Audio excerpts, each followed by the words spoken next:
পুজো পার্বণের দিনে যখন নিরামিষ লুচি বা পরোটা হয় বা জিরা রাইস পোলাও বানাচ্ছ, তার সঙ্গে কিন্তু নিরামিষ এই আলুর দমটা বানিয়ে রাখতে পারো।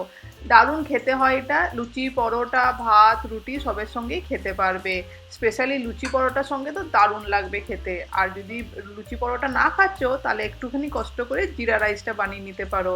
এই আলুর দমটা এতটাই টেস্টি হয়, একটুও কিন্তু বাঁচবে না, গ্যারেন্টি দিয়ে বলছি। একটু অন্যরকম স্টাইলে বানাচ্ছি, আশা করি তোমাদের ভালো লাগবে।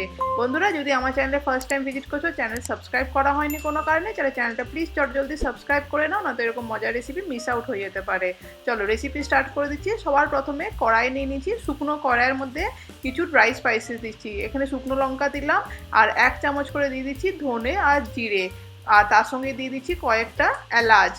আর এরপরে দিয়ে দিচ্ছি আমি এর মধ্যে কয়েক দানা ব্ল্যাক পেপার বা কালো মরিচ, আর তার সঙ্গে একটা দারচিনি। সব কিছু দিয়ে ভালো করে খুন্তির সাহায্যে নেড়ে চেড়ে এটাকে ভেজে নেব। এই মশলাটাই কিন্তু স্পেশাল ইনগ্রিডিয়েন্ট, আজকের আলুর দমের স্টার। এটাকে কিন্তু ভালো করে শুকনো করে ভেজে নিয়ে ঠান্ডা করে তারপরে মিক্সার গ্রাইন্ডারে পেস্ট করে নিতে হবে। আমি এখানে এবার একটা মিক্সার গ্রাইন্ডার নিয়ে নিচ্ছি, তার মধ্যে দিয়ে দিচ্ছি আমি এখানে কাঁচা লঙ্কা, 1/2 ইঞ্চি আদা, ঝালটা নিজেদের অনুযায়ী দেবে। আর এখানে দিয়ে দিচ্ছি একটা ছোট সাইজের টমেটো, আর তার সঙ্গে দিয়ে দেবো কয়েক দানা কাজু আর কিশমিশ। কাজু আর কিশমিশের পরিমাণটা কিন্তু একদম কমই রেখেছি, 2-4 দানা করে দিচ্ছি। আর কিশমিশটা দিচ্ছি মিষ্টির জন্যে। এখানে তারপরে যে ভাজা মশলাটা করেছিলাম, সেই ভাজা মশলাটা কিন্তু অফকোর্স ঠান্ডা করে নিয়েছি। তারপরে সেই ভাজা মশলাটা দিয়ে দিলাম এখানে, মানে শুকনো করে ভেজে রাখা মশলাটা। তারপরে এখানে সামান্য একটুখানি জল দিয়ে দেবো, দিয়ে এটাকে স্মুথ একটা পেস্ট বানিয়ে নেব। এখানে কিন্তু কাজু কিশমিশ মশলা আর ঝালের জন্য লঙ্কা, আর তার সঙ্গে টমেটো, আদা, আর আমি তার সঙ্গে দিয়ে দিচ্ছি টক দই। টমেটোর পরিমাণটা কিন্তু কম রেখেছি, আর টক দইটা দিয়ে দিলাম এখানে 2 চামচ মতন। সব কিছু দিয়ে ভালো করে একটা স্মুথ পেস্ট বানিয়ে নিতে হবে।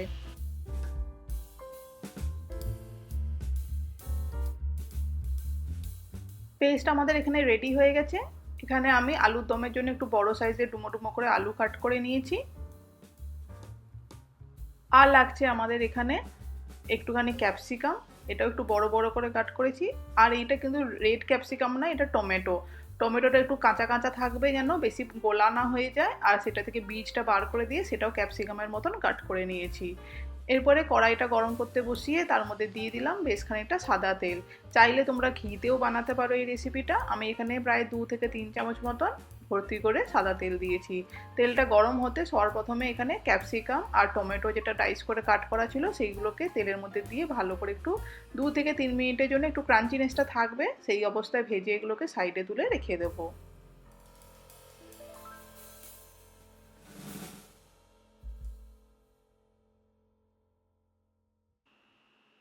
টমেটোটা গলে যেতে পারে, তাই টমেটোটাকে প্রথমে তুলে নিচ্ছি। আর আমি এখানে ক্যাপসিকামটা আরও 1 মিনিট বা 1.5 মিনিট মতন একটুখানি ভেজে নেব, দিয়ে এটাকেও তুলে আমি সাইডে রেখে দেবো। এবারে আমি দিয়ে দিচ্ছি তেলের মধ্যে এখানে আলুগুলো। এই রেসিপিতে কিন্তু কোনো রকম হলুদ ব্যবহার করছি না আমি। এখানে আলুগুলো ভাজার সময় সামান্য একটু নুন দিয়ে দেবো, যাতে আলুর মধ্যে একটু নুনটা ঢুকে যায় ভাজতে ভাজতে। আর নুনের পরিমাণটা কম রাখবো, বিকজ আমরা পরে আবার কিন্তু নুনটা দেবো গ্রেভি বানানোর সময়। এখানে সামান্য একটু নুন দিয়ে আলুগুলোকে ভেজে নেবো যতক্ষণ না গোল্ডেন ব্রাউন কালার হয়ে যাচ্ছে।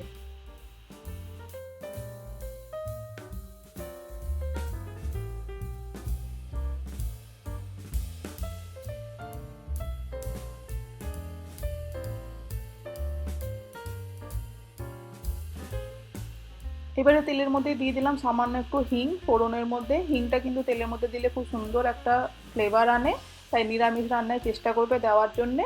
তারপরে আমি দিয়ে দিচ্ছি এখানে কিন্তু যেই মশলার পেস্টটা বানিয়েছিলাম সেইটা। আমি কিন্তু কোনো ফোড়নে আর কিচ্ছু ব্যবহার করছি না এখানে। তোমরা চাইলে জিরে ফোড়ন দিতে পারো, বাট আমি এখানে কোনো ফোড়ন দিলাম না, আমি ডিরেক্টলি মশলাটা দিয়ে দিলাম হিং দেওয়ার পরে।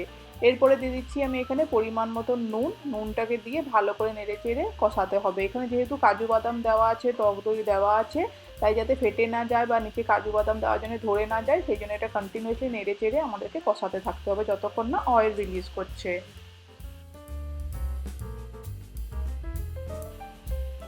5 মিনিট মতন আমি এখানে কষিয়ে নিচ্ছি ভালো করে, যাতে আদার কাঁচা গন্ধ চলে যায়, কাজু বাদাম টক দই সব কিছু কাঁচা গন্ধ চলে যায় আর মশলাটাও ভালো করে কষানো হয়ে যায়। এখানে কিন্তু দেখে বুঝতেই পারছো খুব সুন্দর কিন্তু অয়েলটা রিলিজ করে এসছে, তার মানে মশলাটা আমাদের ভালো মতন কষানো হয়ে গেছে। এবার আমি এর মধ্যে দিয়ে দিচ্ছি সামান্য একটুখানি কাসুরি মেথি হাতের মধ্যে ক্রাশ করে। কাসুরি মেথিটা এই সময় দিয়ে দিলে কিন্তু ফ্লেভারটা খুব সুন্দর রেসিপির মধ্যে বা তরকারির মধ্যে ঢুকে যায়, তাই জন্য চেষ্টা করবে এই সময়তেই দেওয়া, নামানোর আগে না দিয়ে এই সময় দিয়ে দিলাম। দিয়ে ভালো করে নেড়েচেড়ে আবারও মিক্স করে নিলাম। এরপরে ভেজে রাখা যে আলুগুলো ছিল আলুগুলোকে দিয়ে দিচ্ছি, দিয়ে আলুটা দিয়েও কিন্তু 1 থেকে 2 মিনিট আমি নেড়েচেড়ে একটুখানি কষাবো আলুর সঙ্গে মশলাটাকে।